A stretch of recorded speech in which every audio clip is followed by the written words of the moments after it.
मैं Aditya Tiwari, KVS number 2, AFS Hindon Ghaziabad से आज आप लोगों को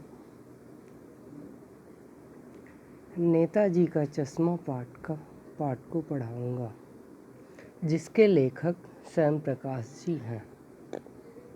आइए हम थोड़ा परिचय स्वयं प्रकाश जी के बारे में प्राप्त कर लेते हैं, तत्पश्चात अपने पाठ पर आते हैं। स्वयं प्रकाश जी का जन्म 1947 में इंदौर में हुआ था। इंदौर मध्य प्रदेश में है। इन्होंने मैकेनिकल इंजीनियरिंग की पढ़ाई की। इसके बाद नौकरी की। कुछ समय बाद ये इनका नौकरी का ज़्यादातर समय राजस्थान में बीता। इसके बाद ये स्वेच्छा से सेवानिवृत्ति प्राप्त किए और अपनी नौकरी छोड़ दिए। इसके बाद वसुधा पत्रिका के संपादन में लग गए। बेटा ये इम्पोर्टेंट होगा, वसुधा पत्रिका के संपादक भी रहे हैं।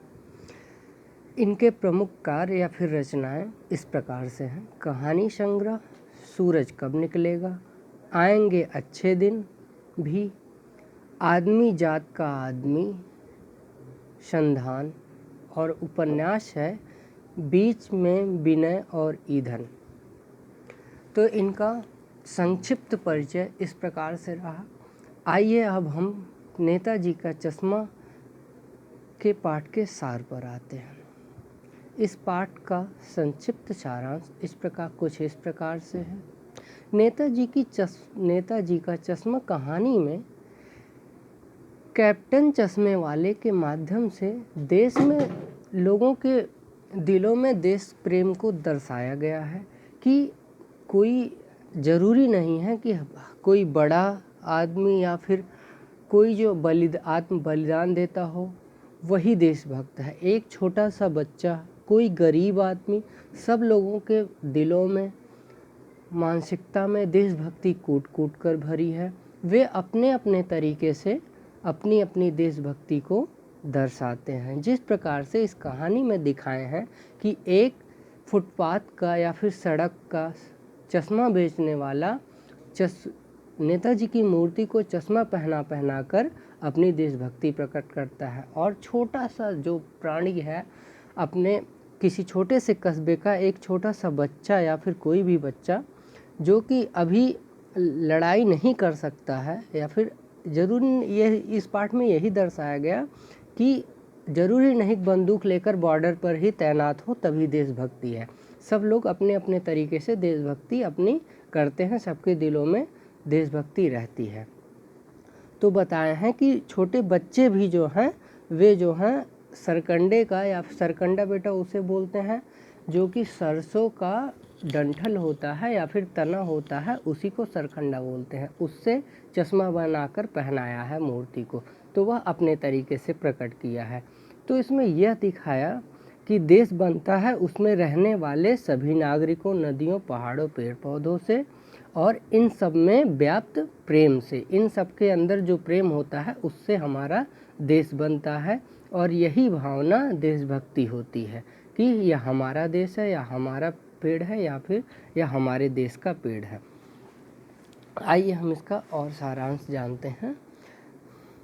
हालदार साहब 15 दिन कंपनी के सिलसिले से उस कस्बे से गुजरना था। मतलब एक हालदार साहब थे, उन्हें एक कस्बा था जिससे कि वे हर 15वें दिन गुजर करते थे।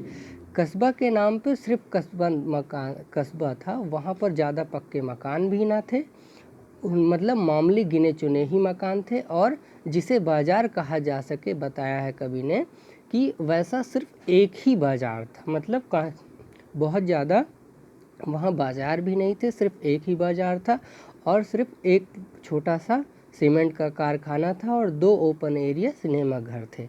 ये बता रहे हैं वहाँ के पर्यावरण को कि किस प्रकार का माहौल है वहाँ का। तो जिस जगह की बात की जा रही, जिस कस्बा का, वहाँ एक छोटा सा बाज़ार है और कुछ छोटे मोटे पक्के मकान हैं, 1-2 गिने चुने और एक दो जो हैं सिनेमा घर हैं और एक सीमेंट का कारखाना है। तो नगर पालिका जो है, वहाँ की नगर पालिका जो है कुछ ना कुछ कराती रहती थी, मतलब नगर पालिका सक्रिय थी थोड़ी बहुत, तो हमेशा कोई ना कोई काम करा देती। तो इसी सिलसिले में उस नगर पालिका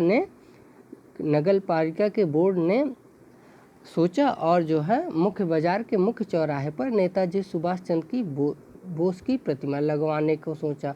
और यह प्रतिमा उन्होंने लगवाने को सोचा, फिर सोचे कि बनाएगा कौन। तो उन्होंने कस्बे के ही किसी मास्टर साहब को ठेका दिया कि आप इसे बना के दो 1 महीने में।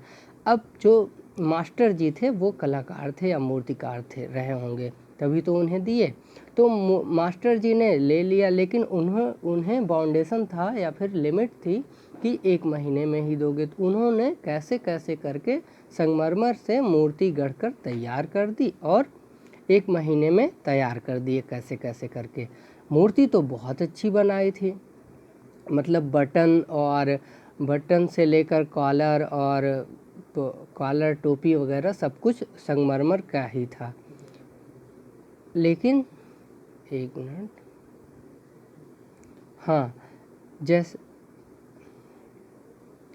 और उस मूर्ति को देखकर ऐसा लगता था कि जैसे नेताजी ने जो अपना नारा दिया था कि दिल्ली चलो, तुम मुझे खून दो मैं तुम्हें आज़ादी दूंगा, वगैरह वगैरह, जो भी नारे उन्होंने दिए थे देशभक्ति के हम लोगों को उत्साहित करने के लिए, वे नारे याद आते थे। मतलब एकदम डिक्टो या फिर साक्षात उन्हीं के जैसे लगते थी, नेताजी सुभाष चंद्र बोस के जैसे। लेकिन उसमें एक कमी थी कि केवल एक चीज़ की कसर थी जो देखते ही खटकती थी, कि नेताजी की आंखों पर चश्मा नहीं था। मतलब उसने जो है, मास्टर जी ने, जो कलाकार था, वह जो है नेताजी का चश्मा बनाना भूल गया था। उन्होंने चश्मा बनाना भूल गया था। तो ये हालदार साहब जी सोचते हैं कि ये चश्मा बनाना भूल गया होगा या फिर बनाया होगा। तो